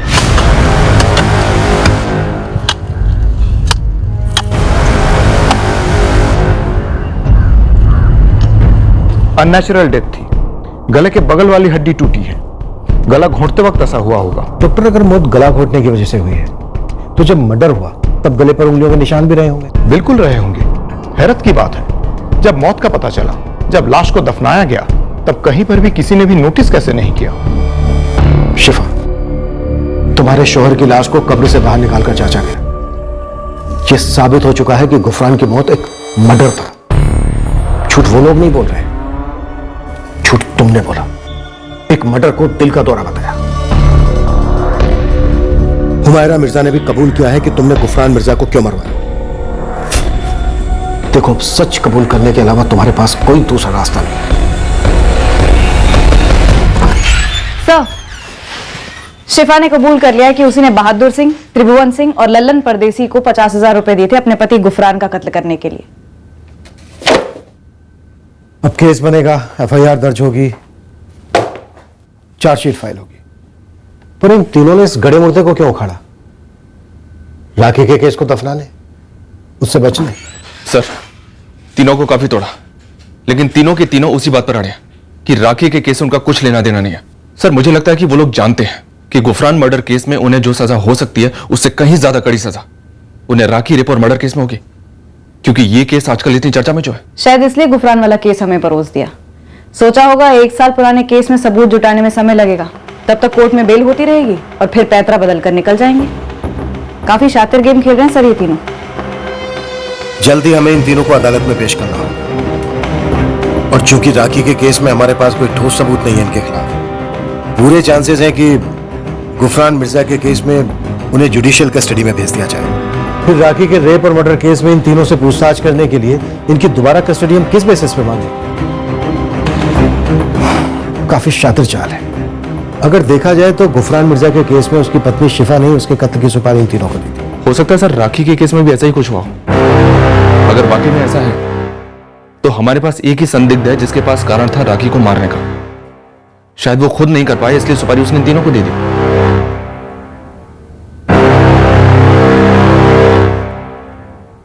आपकी बेटी राखी का क्लासमेट और दोस्त मनोज चौधरी आपकी बिरादरी का नहीं है, बड़ी जाति का है, लेकिन राखी को इसकी परवाह नहीं थी। राखी और मनोज दोस्त थे। पिता के तौर पर काफी मुश्किल रहा होगा आपके लिए, बेटी का इतने आजाद ख्यालात का होना, अपने फैसले खुद करना, फिर चाहे वो नौकरी करना हो, साइकिल खरीदना हो, या साइकिल चलाकर 10 किलोमीटर दूर नौकरी पर जाना, या फिर आगे की पढ़ाई के लिए दिल्ली जाने जितना बड़ा फैसला लेना। राखी सबके खिलाफ जाकर समाज के सभी दायरे तोड़कर आगे बढ़ रही थी। ये बात चुभती तो होगी आपको। कुछ बातें चुभती थी साहब, बहुत चुभती थी। समाज में बेटे से ही सारी उम्मीदें की जाती है, आपको भी होंगी अपने बेटे से। पर जब राखी पैदा हुई तब आपने सोचा भी होगा कि काश पहला बच्चा लड़का होता। राखी पर लगाम लगाना काफी मुश्किल हो गया था आपके लिए, सही बात है ना रामलाल जी? अपनी लगाम वो खुद अपने हाथ में पकड़ के रखती थी साहब। जब मैं ड्यूटी से लौटता था ना, तो पानी लेकर दौड़ती हुई आती थी, अपने माँ के काम में हाथ बटाती थी, अपने भाई के पढ़ाई में मदद करती थी, घर खर्च में भी मदद कर रही थी। एक जिद थी उसमें। मुझे लगता था ये जो आगे पढ़ने का, नौकरी करने का भूत सवार है उसके ऊपर, कुछ महीनों में उतर जाएगा। लेकिन नहीं, उसने मुझे एक बार फिर से गलत साबित कर दिया। राखी मेरे जैसी नहीं थी साहब। मैं तो ये सोचकर बड़ा हुआ हूं कि मैं किसी की बराबरी नहीं कर सकता, या तो बड़े लोगों की मदद मिले या फिर सरकार की। लेकिन मेरी बेटी राखी, उसे किसी की मदद नहीं चाहिए थी। उसे जो कुछ भी चाहिए था अपने बलबूते पर हासिल करना चाहती थी साहब। राखी जिस शाम घर नहीं लौटी, आपने ये नहीं सोचा कि पुलिस में खबर करनी चाहिए? अगले दिन सुबह राखी को ढूंढने निकले, रात पर सिर्फ इंतजार किया। मुझसे ही गलती हो गई साहब। मुझे उसी शाम शिकायत दर्ज करवा देनी चाहिए थी। मुझे उसकी चिंता थी, लेकिन भरोसा भी था साहब कि राखी अपना ख्याल खुद रख सकती है।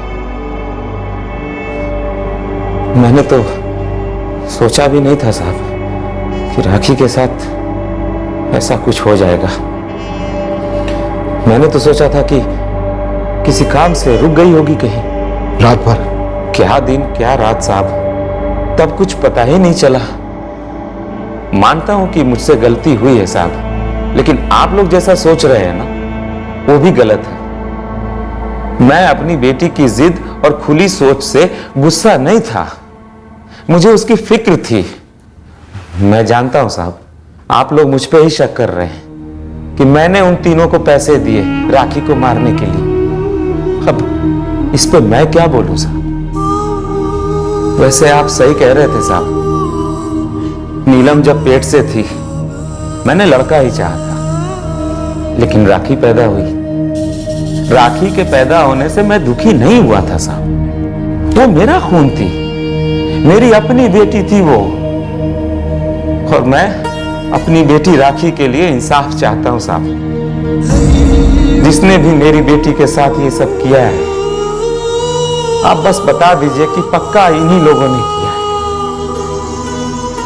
अकेले सबको मार डालूंगा साहब,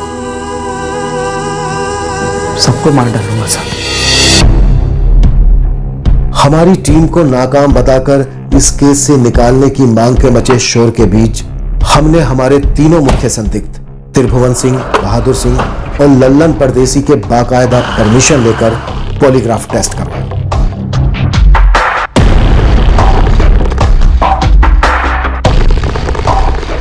क्या नाम है तुम्हारा? त्रिभुवन सिंह। अब तक कितने लोगों को लूटा है तुमने? यही 10-12 लोगों। गुफरान मिर्जा का खून किसने किया? तुमने? हाँ। और राखी? राखी भामरिया का रेप और मर्डर किसने किया? तुमने?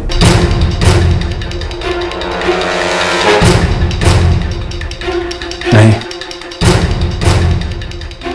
क्या राखी भामरिया का रेप और मर्डर लल्लन परदेसी और बहादुर सिंह ने किया? नहीं। हमें सच की उस एक किरण की तलाश थी जो हमें इन तीनों के खिलाफ तहकीकात आगे बढ़ाने की राह दिखाती। सर, पॉलीग्राफ टेस्ट के रिजल्ट तो नेगेटिव आए हैं, किसी भी सवाल पर डगमगाए नहीं। जो टेस्ट के पहले कहते आए थे वही टेस्ट के दौरान कहना, मतलब सर लगता नहीं झूठ बोल रहे। पूरे 1 साल तक कत्ल के राज को दबाए बैठे थे, वो जब राखी भामरिया केस में फंसने वाले थे तो ऐन मौके पर आकर उगल दिया। पॉलीग्राफ टेस्ट कोई पत्थर की लकीर नहीं है। शातिर क्रिमिनल्स उसे भी बीट कर देते हैं। फिर भी सर, राखी भामरिया केस में इस वक्त हमारे पास इन तीनों के खिलाफ कुछ भी नहीं है। शायद राखी का रेप और मर्डर इन तीनों ने नहीं किया, या शायद किया हो जैसा कि आपको शक है, पर बतौर सबूत आपके पास कुछ नहीं है इंस्पेक्टर, क्योंकि कोई चश्मदीद गवाह भी तो नहीं है इस घटना का। हमें एक ब्रेक थ्रू की सख्त जरूरत है अमृता। राखी के रेप और मर्डर को लेकर जो शोर मचाया जा रहा है, मुजरिम उन्हीं शोर मचाने वालों में से कोई हो सकता है। शोर तो पूरा गांव मचा रहा है। कल रास्ता रोको मुहिम छेड़ दी थी, आज असेंबली के बाहर धरना दे रहे हैं। केस को हमसे लेकर सीबीआई को सौंपने की मांग कर रहे हैं। ये सोनू साहू हमारा सबसे पहला सस्पेक्ट था। ईव टीजिंग की हिस्ट्री रही है, पर राखी के केस में कुछ मिला नहीं था इसके खिलाफ। फिर भी हमारी रडार से बाहर नहीं है। गवाह ढूंढिए इंस्पेक्टर, कोई चश्मदीद गवाह। कोई गवाही तो नहीं है अमृता। ये कहिए कोई सामने नहीं आया है, पर होगा जरूर। अब ऐसे ही तो किसी को नहीं धर सकते, कोई तो लीड होनी चाहिए इसके लिए। इंस्पेक्टर, मैंने इस केस को थॉरली स्टडी किया है। भोलागंज से चंद्रोनी अपने घर आ रही थी राखी। चंद्रोनी में रेलवे स्टेशन है। भोलागंज से कई लोग चंद्रोनी स्टेशन आते हैं मिठीपुर जाने के लिए, जहां काफी सारी छोटी बड़ी फैक्ट्रीज हैं। राखी 5:30 बजे भोलागंज में अपनी दुकान से निकलती है अपने घर जाने के लिए, अपनी सहेली नीतू के साथ। यहां दुकान से इस पॉइंट तक करीब 20-25 मिनट लगे होंगे उन्हें साइकिल पर, जहां से दोनों अलग अलग होती है अपने अपने घर जाने के लिए। इस पॉइंट से क्राइम सीन तक करीब 25-30 मिनट लगे होंगे उसे साइकिल पर। राखी अकेली साइकिल चलाती हुई इस पॉइंट तक पहुंचती है। 5:30 बजे भोलागंज से निकली अपने घर जाने के लिए, 20-25 मिनट नीतू के साथ, 25-30 मिनट अकेली, 45-50 मिनट टोटली, यानी राखी क्राइम सीन तक 6:15-6:20 तक पहुंचती है। इस वक्त यह साइकिल यहां नहीं होनी चाहिए थी। साइकिल को यहां होना चाहिए था, रोड पर। गैंगरेप और मर्डर करने में मान लेते हैं 30 से 45 मिनट लगे होंगे। अमृता, आप सजेस्ट कर रही हो कि इस 30 से 45 मिनट के दौरान किसी ने देखा होगा? हाँ, मुझे पूरा यकीन है। जैसे मैंने कहा, पास में मिठीपुर में फैक्ट्रीज है। वर्कर्स की शाम की शिफ्ट खत्म होती है उस वक्त। इन 30 से 45 मिनट के बीच वहां से कोई गुजरा ना हो, ना कुछ देखा हो, चीखें तक ना सुनी हो, नामुमकिन। कोई तो जरूर होगा, पर सामने नहीं आ रहा।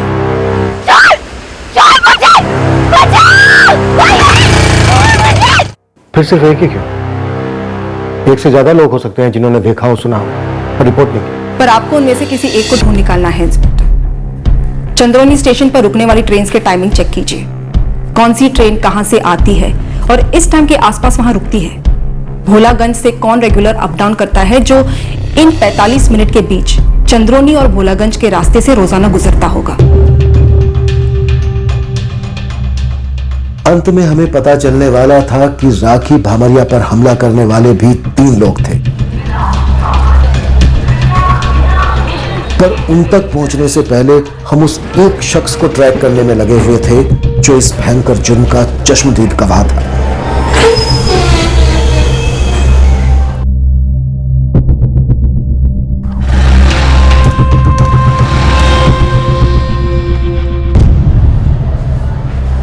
हमारे रडार में कई लोग आ रहे थे। हमें नहीं पता था कि हमें कितने लोगों से पूछताछ करनी होगी, कौन झूठ बोलेगा, कौन सच।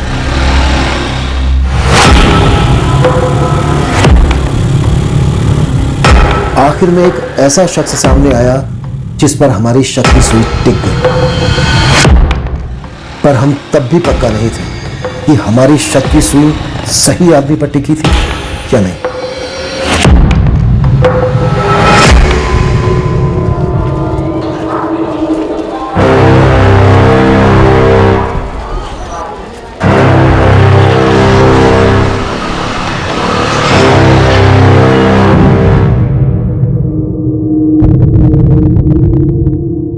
आप लोग क्या जानना चाहते हैं मुझसे?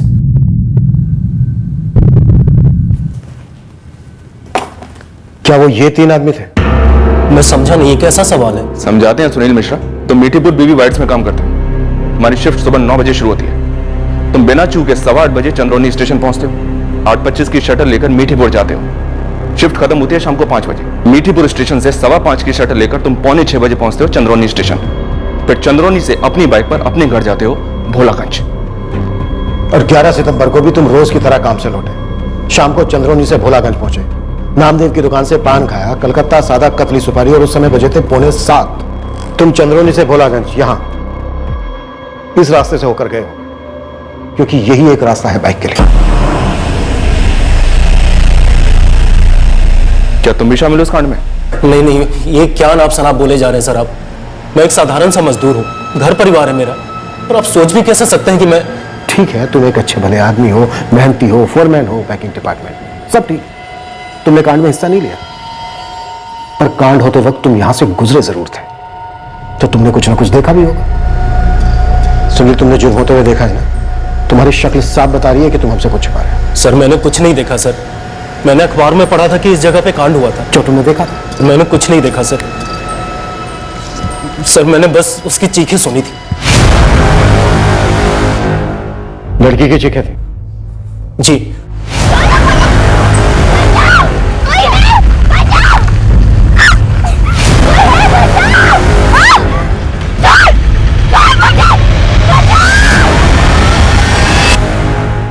मैंने उसकी चीखें सुनी, समझ नहीं आ रहा था क्या करूं क्या नहीं। मैंने उसकी साइकिल भी देखी, रास्ते पर पड़ी थी। डर गया था, खेतों में से चीखने की आवाजें आ रही थी, मुझे पता नहीं था कितने लोग होंगे। सर मैं बहुत ज्यादा डर गया था सर, और भाग गया वहां से। साइकिल रास्ते से लगकर पड़ी हुई थी? जी। क्या वो ये साइकिल थी? जी यही थी।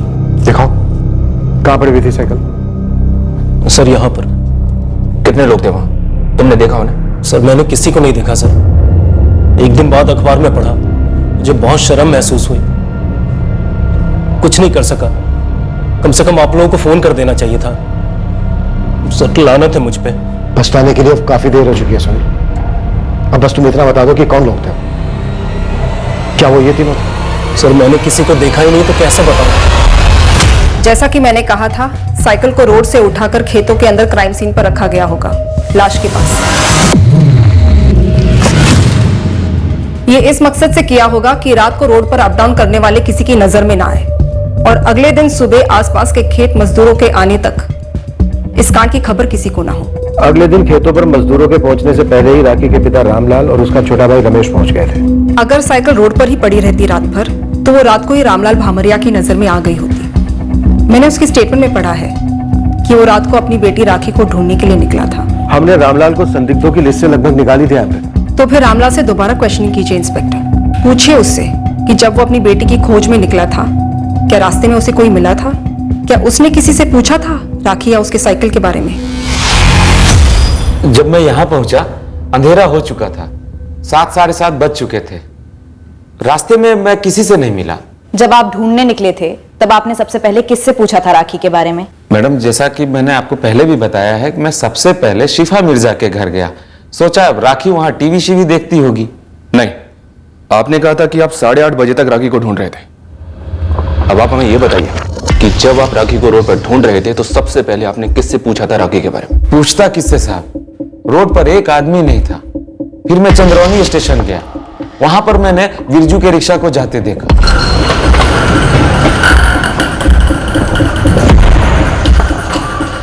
स्टेशन पर किसी से बात हुई? हाँ, स्टेशन पर अपने गांव का कैलाश बोझी मिला था। कैलाश, राखी को कहीं देखे क्या? नहीं रामलाल जी, क्या बात है? घर नहीं लौटी अभी तक। तो यहाँ स्टेशन पे क्यों ढूंढ रहे हैं? कहीं जाने वाली थी वो? भगवान जाने कैलाश, राखी अभी तक घर नहीं लौटी है। भोलागंज से 5:30 बजे ही निकल चुकी थी। वहां से मैं बिरजू रिक्शा वाले के घर गया। सोचा भोलागंज रोज अप डाउन करता है, शायद उसे कुछ पता हो। हाँ साहब, रामलाल चाचा को मैंने चंद्रौनी स्टेशन पे भी देखा था, तब पता नहीं था कि क्या हुआ है। फिर जब रात को वो घर आए तब पता चला। रामलाल ने हमसे कहा कि तो चंद्रौनी स्टेशन से घर खाली रिक्शा लेकर जा रहा था। मंदा टाइम होता है साहब, अब किसी को 8 बजे की मीठीपुर के लिए शटल लेनी हो, बस वही जाता है। तो उस रात किसे छोड़ने गया था तू? अपने कैलाश कोची को। मीठीपुर में रिफाइनरी में जॉब करता है, नाइट शिफ्ट होती है उसकी साहब। कहां से बैठा था कैलाश? यही साहब, अपने चंद्रौनी से। मेरे घर से 2 घर छोड़ के ही उसका घर है। मैं स्टेशन से लौटा ही था कि मेरे पास आया और बोला मुझे स्टेशन छोड़ दे। मैंने कहा ठीक है।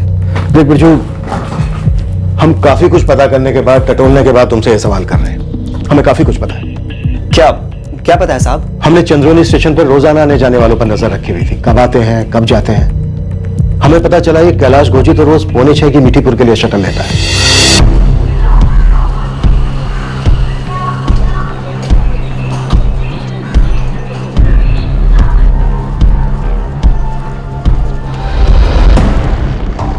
फिर 11 सितंबर को कैलाश गोजी लेट क्यों निकला? साहब मैं क्या जानूं, अब कैलाश को ही पूछिए ना। ठीक है, कैलाश से ही पूछते हैं। तो साहब मैं निकलूं, मेरी सवारी का टाइम हो रहा है। नहीं, थोड़ी देर रुक बिरजू।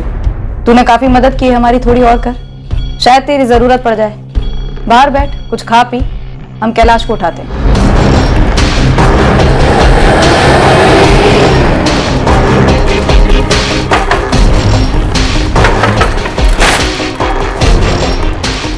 जी ललित कनौजिया हमारे साथ चलो चंद्रोनी थाने। लेकिन क्यों? 11 सितंबर के बारे में बात करनी है। साहब वो दरअसल मेरी तबीयत खराब थी और उस दिन जाने का प्लान भी नहीं था।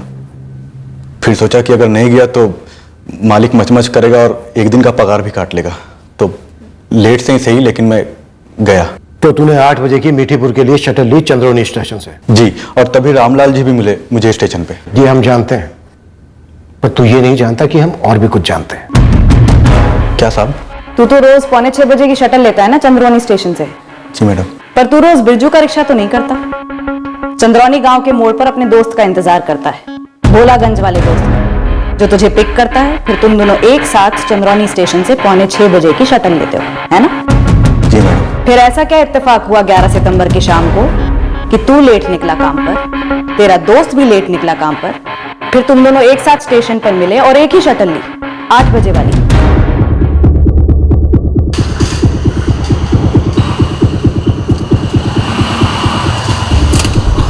कैलाश तो कुछ बताना भूल तो नहीं रहा है?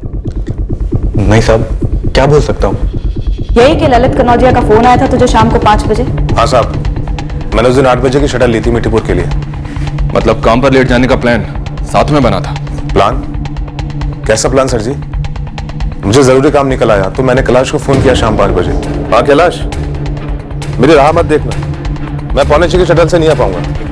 मुझे बिजली का बिल भरना है और 3-4 काम भी निपटाने। मैं 8 की शटल से आ पाऊंगा। कोई बात नहीं ललित, मैं स्टेशन पैदल ही चला जाऊंगा। रात को ड्यूटी पे मिलते हैं, ठीक है? मुझे लगा था कैलाश रोज की तरह 5:45 वाली शटल से गया होगा, लेकिन जब मैं 8 बजे वाली शटल के लिए चंद्रोनी स्टेशन पहुंचा तो कैलाश को देख थोड़ा चौंक गया। अरे कैलाश, तू भी लेट निकला? हाँ वो लेट हो गया, वो काम में फंस गया था इसलिए लेट हो गया। वो बिरजू है ना अपना, वो रिक्शा वाला, उसने अभी मुझे स्टेशन छोड़ा। अब याद आया ललित का फोन? हाँ साहब, अभी याद आया। कुछ और याद दिलाएं? उस दिन भी तो ऐसे ही हिला हुआ था, ललित ने पूछा भी था तुझसे। तू ठीक तो है ना कैलाश? हाँ भाई, मुझे क्या हुआ है? नहीं तेरे चेहरे का रंग उड़ा हुआ है, मानो कोई भूत देख लिया हो। नहीं, ठीक हूं मैं। कैलाश काफी परेशान लग रहा था उस दिन, मैंने सोचा कोई घरेलू परेशानी होगी। उस शाम को भोलागंज चंद्रौनी रोड पर राखी भामरिया के साथ जो कांड हुआ उसके बारे में कुछ बोला कैलाश ने? कुछ भी नहीं साहब, एक शब्द नहीं। और उस रात ड्यूटी पर भी काफी परेशान लग रहा था वो। जब उल्टा लटका कर डंडे मारेंगे ना तो झेल नहीं पाएगा, हड्डियां टूटेंगी तेरी। जिंदगी भर के लिए खाट पकड़ सकता है, मौत से बदतर जिंदगी होगी तेरी। वो मैं सब। क्या साहब? सीधा सीधा बोल, कौन कौन शामिल था तेरे साथ उस दिन कांड में? मैडम मैं तो बस स्टेशन जा रहा था, मुझे इन सब में घसीटा गया है। किसने घसीटा तुझे कैलाश?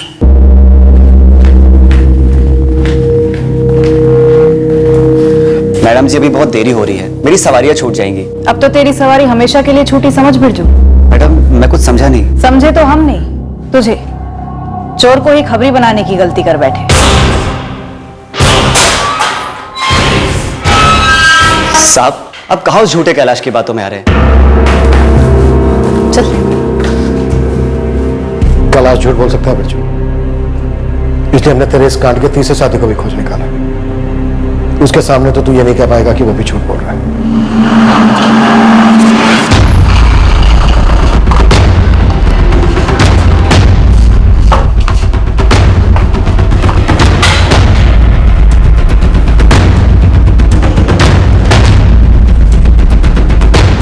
अब बोल बिरजू, तेरा इमाम मेरा भाई अजीत भामरिया तो झूठ नहीं बोलेगा ना? साहब अब जिससे चाहे जो बुलवा सकते हैं। हम भी राखी के ही जात के हैं, छोटी जात के हैं, इसलिए आप हमें फंसा रहे हैं और असली गुनहगारों को तो आप छोड़ रहे हैं, हमें दबोच रहे हैं। दबोचना तो तू चाहता था राखी को, क्योंकि वो तेरे से कई गुना ज्यादा मेहनती थी, होनहार थी। और ये जात पात का नाटक बंद कर। भयंकर गुनाह किया तुम लोगों ने। सब मेरी बात कर। तू अच्छी तरह से जानता था कि तू राखी का अकेले कुछ नहीं कर पाएगा, चीर कर रख देगी तुझे। इसलिए तूने अपने साथ इन दोनों कायरों को भी मिलाया, पहले अजीत को और फिर कैलाश को। हाँ साहब, सही बोल रहे हैं आप। राखी अपने औकात से आगे बढ़ने लगी थी, पता नहीं अपने आप को क्या समझने लगी थी।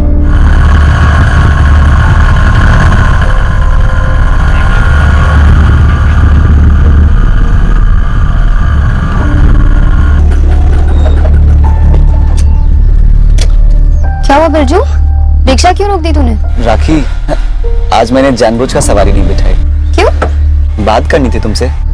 अच्छा जो भी है जल्दी बोलो, मुझे ना देरी हो रही है। स्कूल में मैंने तुम्हें बताया था कि मैं तुम्हें पसंद करता हूँ। और मैंने भी तुझे बताया था ना बिरजू कि मुझे तुझमें कोई दिलचस्पी नहीं है। पर क्यों, क्या खराबी है मुझमें? हाँ, एक ही जात के हैं और अच्छा खासा कमा भी लेता हूँ, खुश रखूंगा तुम्हें। मैं वैसे ही बहुत खुश हूँ, तू रिक्शा चालू कर। देख राखी, इतना हवा में मत उड़, और ये तू डिग्री विग्री ले भी लेगी ना तो भी दूसरे जात के लड़के मुड़ के नहीं देखेंगे। तू भी मत देखना, मुड़कर आगे देख और रिक्शा चला। बोला ना मैंने देर हो रही है मुझे। इस गुरूर के चक्कर में देर ना हो जाए, पता चला कहीं और मैं किसी के साथ सेटल हो गया और तेरी किस्मत में अपनी बेरादरी का कोई बुढ़ा काका आ जाए। मतलब तू नहीं चलेगा? मैं जा रही हूँ। राखी राखी सुन, कल तक सोच समझ के जवाब दे देना, ठीक है? रामलाल चाचा से बात करने आएंगे मेरे माँ बाबा। अरे राखी रुक तो, अरे 10 किलोमीटर चल के जाएगी क्या? आजा छोड़ देता हूँ। लेकिन सिर्फ रिक्शा चलेगा, तेरी जुबान नहीं, समझा? समझा। मैंने राखी को कभी गंदी नजर से नहीं देखा साहब, दिल से प्यार किया। शादी के लिए पूछा था, शादी के लिए साहब, लेकिन वो नक्शड़ी, इतना गुरूर था उसको, घुस गई बात दिमाग में कीड़े की तरह कि गुरूर तोड़ना है शादी का। समझना था उसको कि लड़की है, लड़की की तरह रहना सीखे।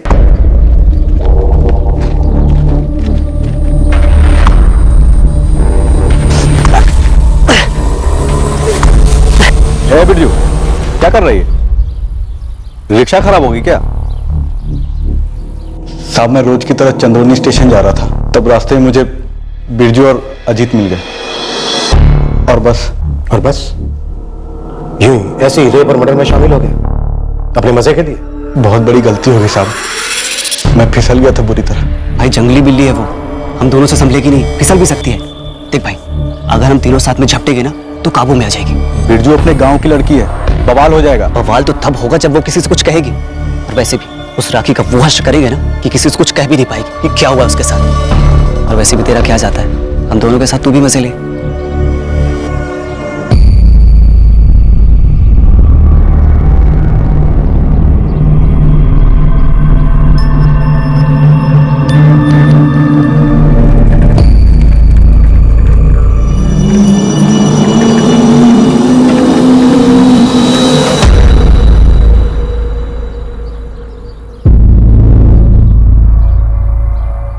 क्या है रे बिरजू?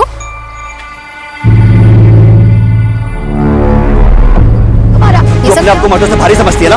आज देख ये 3 बार तेरे बैग पर कैसे भारी पड़ते। बचाओ! कोई है! बचाओ! मेरा इरादा राखी को जान से मारने का नहीं था साहब, मैं बस मनवाना चाहता था शादी के लिए। एक लड़की का गैंगरेप करके तो उसे शादी के लिए मनवाना चाहता था? मैं बस उसका गुरूर तोड़ना चाहता था। मैडम, ये बिरजू ने मुझसे बोला था कि बस इतना ही करेंगे और उसके बाद शादी के लिए मनवाएंगे। ये मर्डर वर्डर करने वाला ये मुझे मालूम ही नहीं था। सब रेप के लिए राजी हो गया तू, लेकिन मर्डर से आपत्ति थी। इतना दयालु है तू, इतनी इंसानियत भरी है अंदर कूट कूट कर। साहब उसको मारने में मेरा कोई हाथ नहीं था साहब। फट गई होगी तेरी, जब इस घिनौनी हरकत के बाद भी राखी तेरे सामने टटकर खड़ी रही और बोला होगा उसने कि वो तुझे छोड़ेगी नहीं। देख राखी, मैं अब भी तुझसे शादी करने के लिए तैयार हूं, लेकिन ये जो तेरा गुरूर था ना, मुझे बस उससे दिक्कत थी। सालो कमीनो, तुम्हें क्या लगा कि रेप कर दोगे तो टूट जाऊंगी मैं? तुम में से एक को भी नहीं छोड़ूंगी, सबको जेल पहुंचाऊंगी, समझे?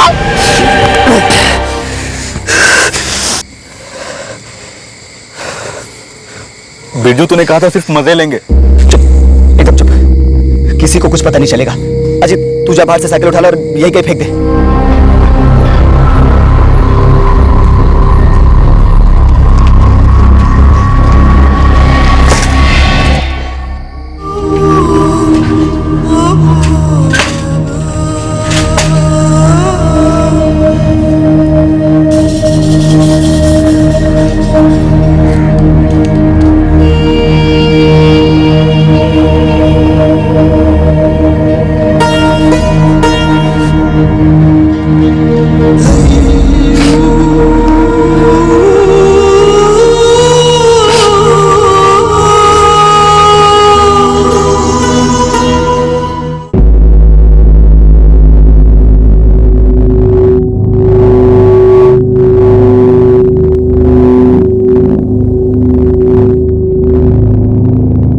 राखी के घर वाले और पूरा गांव दंग रह गए ये जानकर कि राखी के गुनहगार ऐसे लोग थे जिन्हें राखी और पूरा गांव इतने करीब से जानते थे। तीनों आरोपियों ने साफ मना कर दिया है कि उन्होंने वो 1,500 रुपए चुराए थे जो राखी अपने साथ लेकर निकली थी। राखी ने अपने मालिक से वो एडवांस किस लिए लिया था, उन पैसों का क्या हुआ, ये अभी भी एक रहस्य है।